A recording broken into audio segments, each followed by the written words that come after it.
समस्त सद्गुरु श्री साईनाथ महाराज की जय. saisatcharitra chapter 28. Sparrows drawn to Shirdi. Lakshmi Chand, Burhanpur Lady Megha. Preliminary. Sai is not finite or limited. He dwells in all beings, from ants and insects to the god Brahma. He pervades all. Sai was well versed in the knowledge of the Vedas as well as in the science of self realization. As he was proficient in both these, he was well fitted to be Sadguru. Anyone, though learned but not able to awaken the disciples and establish them in self realization, does not deserve to be called a Sadguru. Generally, the worldly parents give birth to the body, but death invariably follows life. But Sadguru does away with both life and death, and so he is more kind and merciful than anybody. Sai Baba often said that let his man, that is devotee, be at any distance, 1,000 kos away from him, he will be drawn to Shirdi, like a sparrow with a thread tied to his feet. This chapter describes the stories of 3 such sparrows. Lala Lakshmi Chand. This gentleman was first serving in the Sri Venkateshwar Press in Mumbai, then in Railway Department, and afterwards in the firm of Messrs. Raleigh, Brothers and Company as a munshi or clerk. He came in Baba's contact in 1910. 1 or 2 months before Christmas, he was in his dream at Santa Cruz, a suburb of Mumbai, an old man with a beard standing and surrounded by his bhaktas. A few days later, he went to the house of his friend, Mr. Dattatreya Manjunath, Bijur, to hear the kirtan by Dasganu.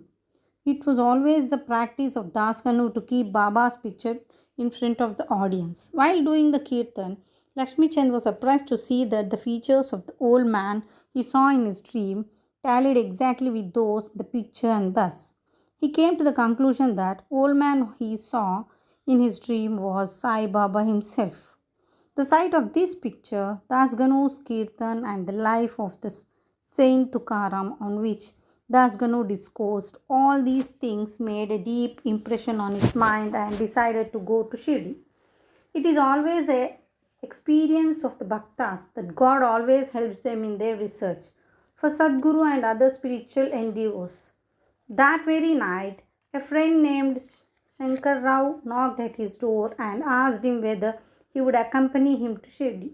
His joy knew no bounds, and he at once decided to go to Shirdi. He borrowed rupees 15 from his cousin and, after making due preparations, left for Shirdi. In the train, he and his friend Shankar Rao did some bhajan and inquired about Sai Baba with some fellow passengers, 4 Mahabadans who were returning to their place near Shirdi. They all told them that Sai Baba was a great saint living in Shirdi for many years. When they reached Kopargaon, he wanted to buy some good govas as offering to Baba, but he was so wrapped in the scenery and sights there that he forgot to purchase them.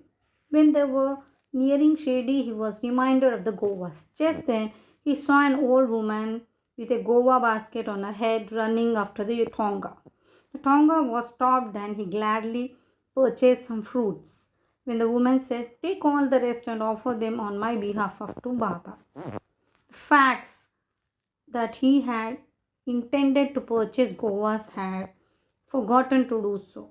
The old woman's encounter and her devotion to Baba, all these were a pleasant surprise to both the friends. And Lakshmi Chand thought in his mind that the old woman might be some relation of the old man he saw in his dream. Then they drove on the came near Shirdi, and on seeing flags on the masjid, they saluted them. With puja materials in hand, they went to masjid and worshipped Baba with due rituals.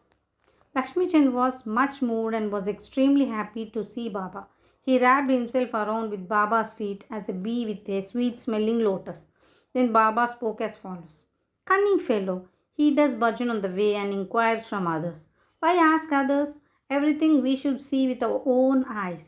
Where is the necessity to question others? Just think of yourself whether your dream is true or not.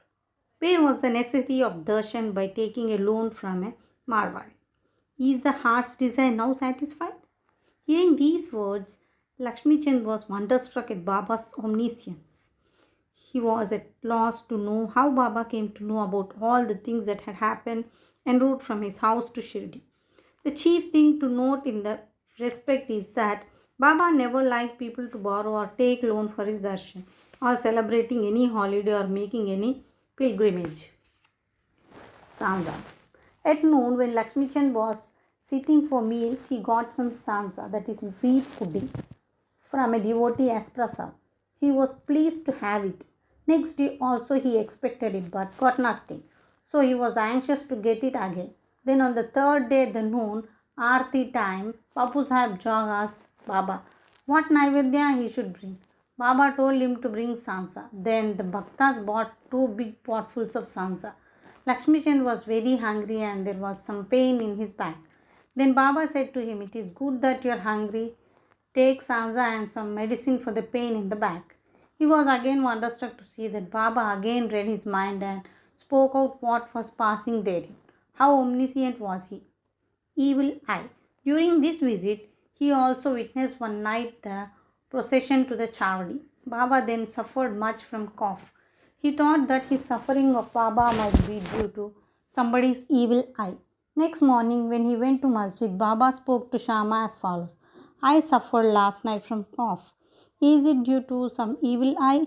I think that somebody's evil eye has worked on me, and so I am suffering." In this case, Baba spoke out what was going on in the mind of Lakshmi Chand. On seeing these proofs of Baba's omniscience and kindness to his bhaktas, he fell prostrate to Baba's feet and said, "I am much blessed with your darshan. Ever be kind and merciful to me and protect me always. There is no other God to me in this world except you. Let me mind be ever wrapped in your bhajan and feet. Let your grace protect me from miseries of the world and let me ever chant your name and be happy." After getting Baba's udi and blessings, he returned home with his friend, much pleased and contented, and was singing Baba's glory on the way. He remained a staunch devotee of Baba then onwards and always sent garlands of flowers, camphor, and dakshina with any person of his acquaintances bound for Shirdi. Burhanpur lady. Now let us turn to another sparrow, that is a devotee. One lady in Burhanpur saw in her dreams Sai Baba coming to her door and begging khichdi, rice cooked with dal and salt, and for his meals. On waking up, she saw nobody at her door. However, she was pleased with the vision and told it to all, including her husband. He was employed in the postal department, and when he was transferred to Akola, both husband and wife, who were devout persons, decided to go to Shirdi. Then, on a suitable day, they left for Shirdi, and after visiting Gomati Tirth on the way, reached Shirdi and stayed there for 2 months. Every day they went to the masjid, worshipped Baba, and passed their time happily. The couple came to Shirdi to offer khichdi as Naivedya, but for the first 14 days, somehow or other, it could not be offered. The lady did not like this delay or tardiness. Then on the 15th day, she came at noon to the masjid with her khichdi. There she found that Baba and others were already sitting for meals and that the curtain was down. Nobody dared enter in when the curtain was down, but lady could not wait. She lifted up the curtain and entered. Strange to say that Baba seemed that day hungry for khichdi and wanted that thing first. And when the lady came in with the dish, Baba was delighted and began to eat morsel after morsel for khichdi. On seeing the earnestness of Baba in this respect, everybody was wonderstruck, and those who heard the story of khichdi were convinced about his extraordinary love for his devotees. Megha. Now let us go to the third sparrow, Megha of Viramgaon, who was a simple and illiterate Brahmin cook for Rao Bahadur. He was a devotee of Shiva and always chanted the 5-syllabled mantra Namah Shivaya. He did not know the Sandhya nor its chief mantra, the Gayatri. Rao Bahadur Sathe was interested in him, taught him Sandhya and the Gayatri. Sathe told him that Sai Baba of Shirdi was the embodied form of God Shiva and made him start for Shirdi. At Bharuch railway station, he learned that Sai Baba was a Muslim, and his simple and orthodox mind was much perturbed at the prospect of bowing down to a Muslim, and he prayed to his master not to send him there. His master however, insisted on his going there and gave him a letter of introduction to his sates, that is father-in-law, Ganesh Damodar alias Dada Kelkar at Shirdi, to introduce him to Sai Baba. When he reached Shirdi and went to the masjid, Baba was very indignant and would not allow him to enter. "Kick out that rascal," roared Baba, and then said to Megha, "You are a high caste Brahmin and I am a low Muslim. You will lose your caste by coming here. Just get away." On hearing these words, Megha began to tremble. He was wondering as to how Baba had come to know about what was passing in his mind. He stayed there for some days, serving Baba in his own way, but was not convinced. Then he went home and then to Trambak and stayed there for a year and a half. Then again he returned to Shirdi. This time, at the intersection of Dada Kelkar, he was allowed to enter masjid and stay in Shirdi. Sai Baba's help to Megha was not through any oral instruction. He worked upon Megha internally with the result that he was considerably changed and benefited. Then Megha began to look upon Sai Baba as an incarnation of Shiva. In order to worship Shiva, bay leaves are required, and Megha used to go miles and miles every day to bring them and worship his Shiva. His practice was to worship all the deities in the village and then come to masjid. And after saluting Baba's asan, he worshipped Baba, and after doing some service, that is shampooing his legs, drank the washings of, that is tirtha, of Baba's feet. Once it is so happened that he came to masjid without worshipping Khandoba, as the door of the temple was closed. Baba did not accept his worship and sent him back again, saying that the door was open now. Megha went, found the door open, worshipped the deity, and then returned to Baba as usual. Ganges bath. On one Makar Sankranti day, Megha wanted to besmear the body of Baba with sandal paste and bath him with Ganges water. Baba was first unwilling to undergo this, but at his repeated requests, he consented. Megha had to traverse a distance of 8 kos, going and returning, to bring the sacred water from Godavari river. He bought the water, made all preparations for the bath at noon, and asked Baba to get ready for the same. Then Baba again asked him to be spared from the bath, saying that as a fakir, he had nothing to do with the Ganges water. But Megha did not listen to him. He knew that Shiva is pleased with Abhishek, sacred bath, on that auspicious day. Baba then consented, came down and sat on a wooden board, and projecting his head said, "Oh Megha, do at least this favor. Head is the most important organ of the body, so pour the water over that only. It is equivalent to the whole bath." "All right," said Megha, and lifting the water pot upon, began to pour it onto the head. But in doing this, he was so much overwhelmed with love that he cried out, "Har Har Gange," and emptied the pot on the whole body. He kept the pot aside and began to look at Baba. But to his surprise and amazement, he found that only Baba's head was drenched while the body quite dry. Trident and Pindi. Megha worshipped Baba at 2 places. In masjid, he worshipped Baba in person, and in Vada, Baba's big picture given at Nana Sahib Chandorkar.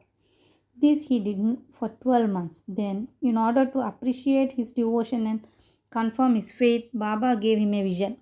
One morning, when Megha was still lying down on his bed with eyes closed but internally awake, he was clearly Baba's form.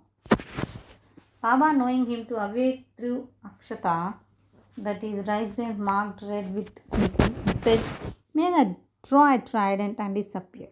Hearing Baba's words, he eagerly opened his eyes, saw no Baba there but only rice grains spread here and there. He then wanted to Baba told him about the vision and asked permission to draw trident. Baba said, "Did you not hear my words? Asked you to draw trident? It was no vision but direct order. My words are always pregnant with meaning and never hollow." Megha said, "I thought you woke up, but all the doors were closed. So I was doubtful and thought it would be a vision." Baba rejoined, "I require no door to enter. I have no form. I always live everywhere as a wire puller. I carry on all the actions of the man who trusts me and merges in me." Megha returned to the Vada and drew a trident on the wall near Baba's picture. Next day, a Ramadasi Bhakta came from Pune, saluted Baba, and offered him pindi, a phallic image of Shiva. At this time, uh, Megha also turned up there. Baba said to him, "See, Shankar has come, protect him now." Megha was pleasantly surprised to see Pindi also in the Vada. Kaka Sahib Dikshit was standing with a towel on his head after having taken his bath and was remembering Sai when he saw a Pindi on his mental vision. While he was wondering about his, Megha came and showed him the Pindi representing to him by Baba.